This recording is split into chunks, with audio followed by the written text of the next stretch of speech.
Well, 93-year-old billionaire Bernie Marcus is calling out President Biden, saying he is the worst president and that in today's world, the dwindling work ethic is destroying capitalism.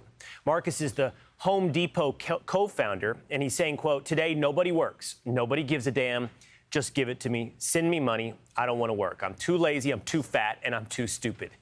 Joining us now to discuss is Outkick host Tomi Lahren. Tomi, great to have you.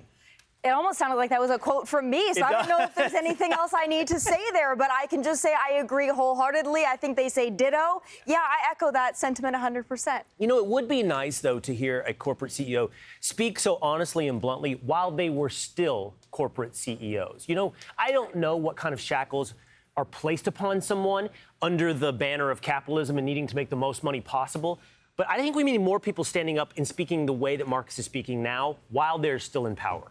I think the rule of thumb, whether it comes to CEOs or musicians or actors, if they stay silent, they're probably conservative. If they're really loud and boisterous and they want to put their virtue signals at you, they're going to be the liberal ones. Conservatives tend to stay more quiet, as they should, because business leaders, they want to stay in the middle, and that's a good business strategy. Unfortunately, now we've got so much liberalism. It would be nice to see some conservative combatants to that. But, you know, it's nice that when you're 93 years old, you kind of just say what you want, and he's not wrong. We are in the era of entitled, spoiled brats, and we need a dose of tough love, I think, going into this new year. I think it would do people well. We've got a lot of quiet quitters out there. People feel that they're entitled to everything for nothing. So I think we should take his advice. We should work harder. We should show up and not be quiet quitters anymore. He's 93 years old, so he has some perspective. He's seen some different eras in the history of the United States, and he's worried about the future of this era.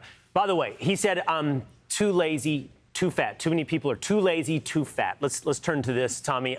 There is a new op-ed up. I believe it was in the New York Times Magazine, which declares, the headline says the following: "The white supremacist origins of exercise and 6 other surprising facts about the history of the United States physical fitness." Inside now, Tomi, the author, said the following: "It was super interesting reading the reflections of the fitness enthusiasts in the early 20th century. You keep reading and they're saying white women should start building up their strength because we need more white babies.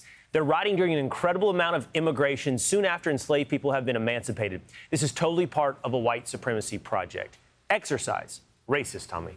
I'm hoping we can leave the everything is racist thing in 2022 where it belongs, because we know that the liberal left will find racism where it doesn't exist. She also went on to say that running and free form of exercise are also controlled and white supremacist in nature, because when people of color are running, it's because they are committing a crime. So the mental gymnastics that she had to do to write this, and this is a professor, an activist professor, by the way, this is the kind of people educating college students, and yet they want us to foot the bill for their student loans. Imagine that. Truthfully, Tomi, as the argument is made at various places and at various times that math is racist, education is racist, exercise is racist, it's almost like a project whose purpose is to undercut the progress of minorities.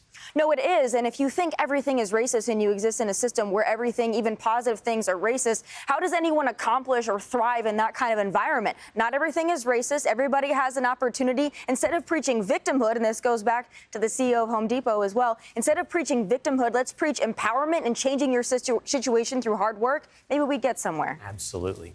Tomi Lahren, from your home here in Nashville, it's great to have you on the show. It's great to be here. Enjoy Nashville. It's a great place to be. We're going to have a good time. I promise we'll enjoy it.